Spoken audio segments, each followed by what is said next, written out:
The grateful elephant, relying on noble heart. This parable was related by the teacher while he was in residence at Jetavana, with reference to a certain monk who relaxed effort.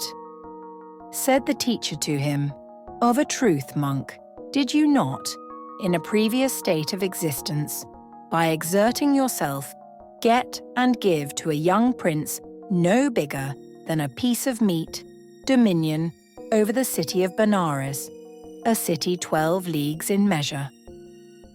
So saying, he related the following story of the past. In times past, when Brahmadatta ruled at Benares, there was a carpenter's settlement not far from Benares. In this settlement lived 500 carpenters. They would go upstream in a boat, cut timber for building materials for houses in the forest, and prepare houses of 1 or more stories on the spot. Then, marking all of the timbers, beginning with the pillars, they would carry them down to the riverbank, load them on a boat, return to the city with the current, and for a price billed for any particular person, any particular kind of house he desired to have built. Then they would go back to the forest and get building materials once more. Thus they made their living. One day, not far from the camp where they were fashioning timbers, a certain elephant trod on an acacia splinter, and the splinter pierced his foot. He suffered intense pain, and his foot became swollen and festered. Maddened with pain, hearing the sound of those carpenters fashioning timbers, thinking to himself, "Too, with the help of these carpenters I can get relief." He went to them on 3 feet and lay down not far off. The carpenters saw that his foot was swollen, and on drawing closer saw the splinter in his foot. So making incisions all round the splinter with a sharp knife, they tied a cord to the splinter, removed the splinter with a pull, let out the pus, washed the wound with hot water, and by applying proper remedies, in no very long time, made the wound comfortable. When the elephant was well, he thought, "I owe my life to these carpenters. Now I ought to do something for them." From that time on, he helped the carpenters remove trees, rolled them over and held them for the carpenters while they were fashioning them, brought them their tools, and held the measuring cord, taking it by the end and wrapping his trunk about it.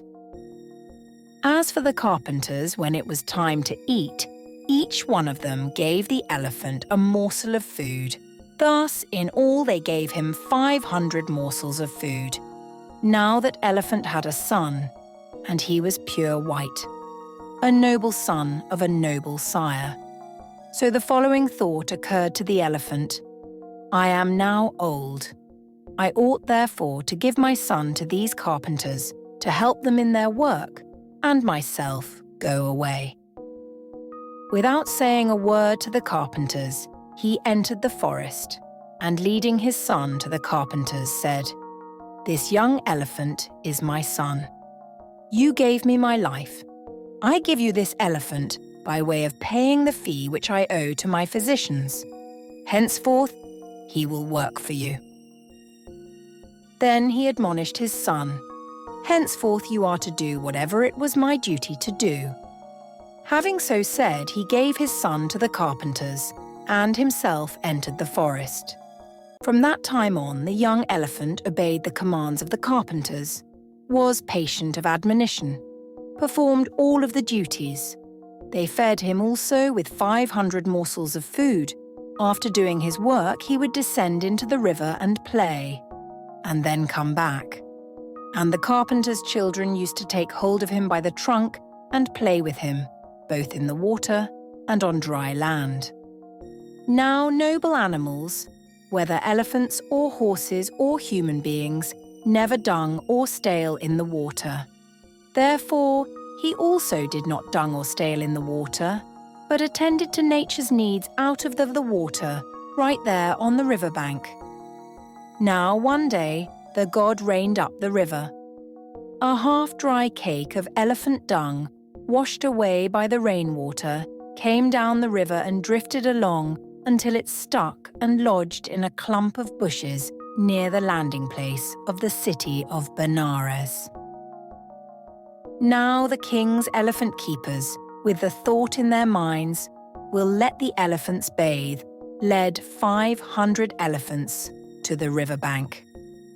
Smelling the odour of the dung of a noble elephant, not a single elephant would descend into the river, but all whisked up their tails and started to run away.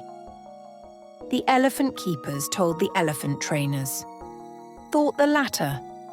There must be some offensive object in the water, so they had the water purified, and seeing the dung of a noble elephant in that clump of bushes, and knowing that's what's the trouble there, they had a chatty brought, filled with water, the dung dissolved in it, and therewith the bodies of the elephants sprinkled.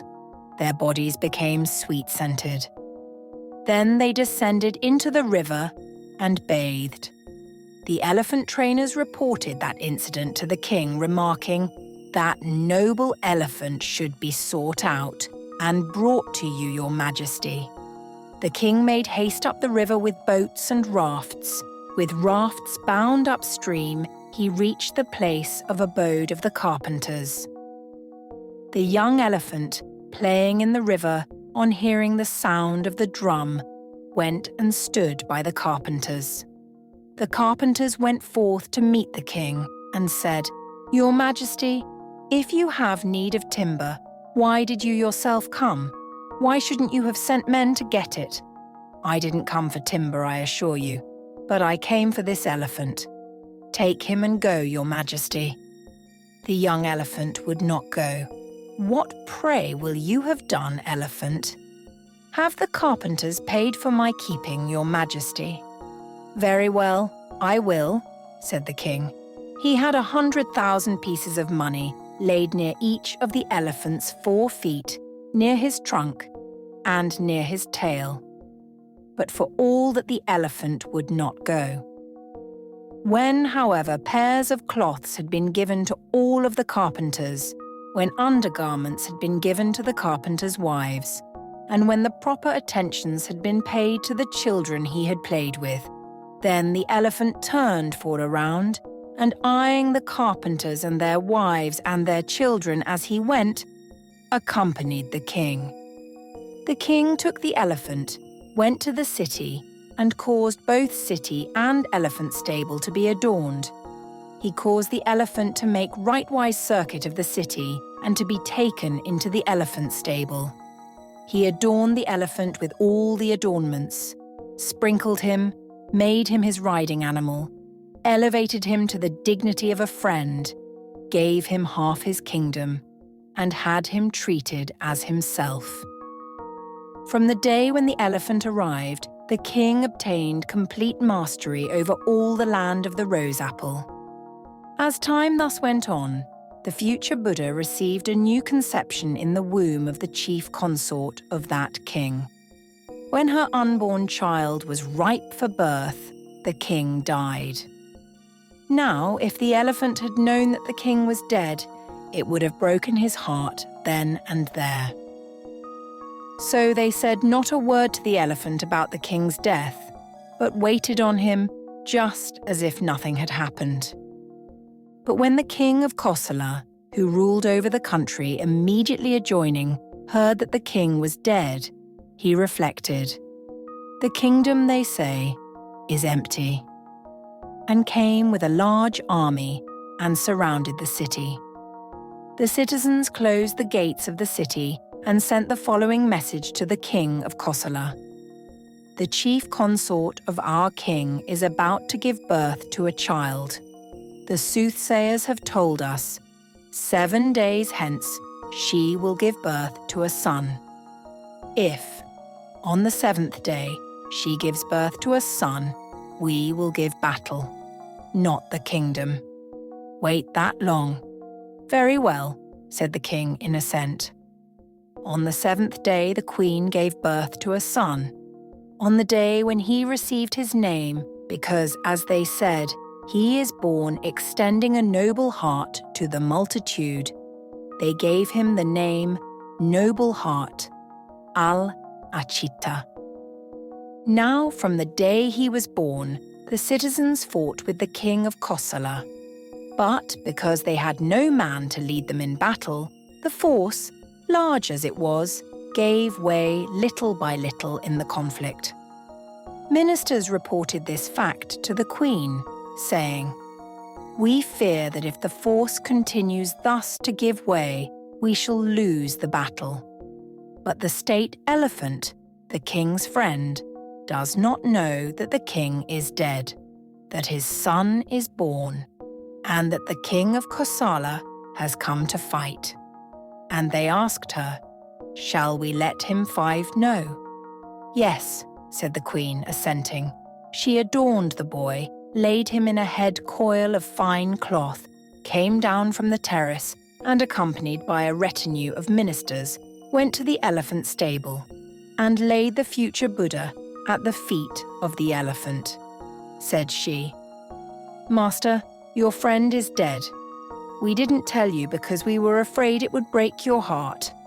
Here is the son of your friend.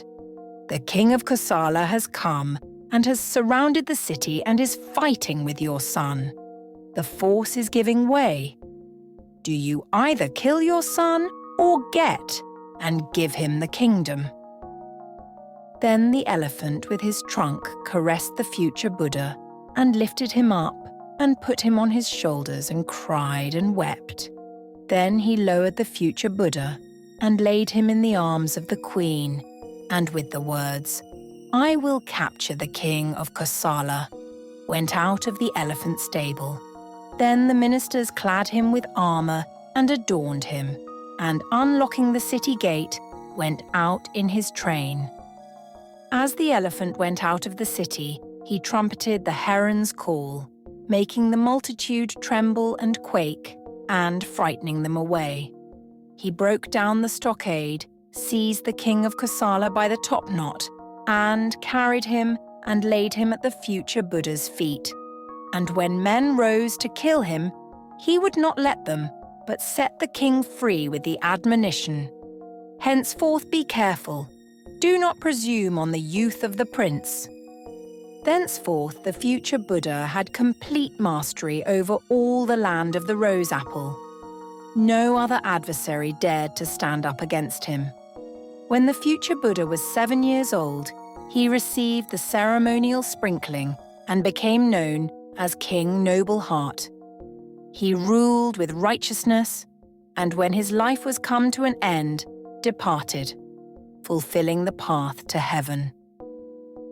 When the teacher had related this parable, he uttered, as Supreme Buddha, the following pair of stanzas. Relying on noble heart, a mighty host, delighted, captured Kosala alive, dissatisfied with his army.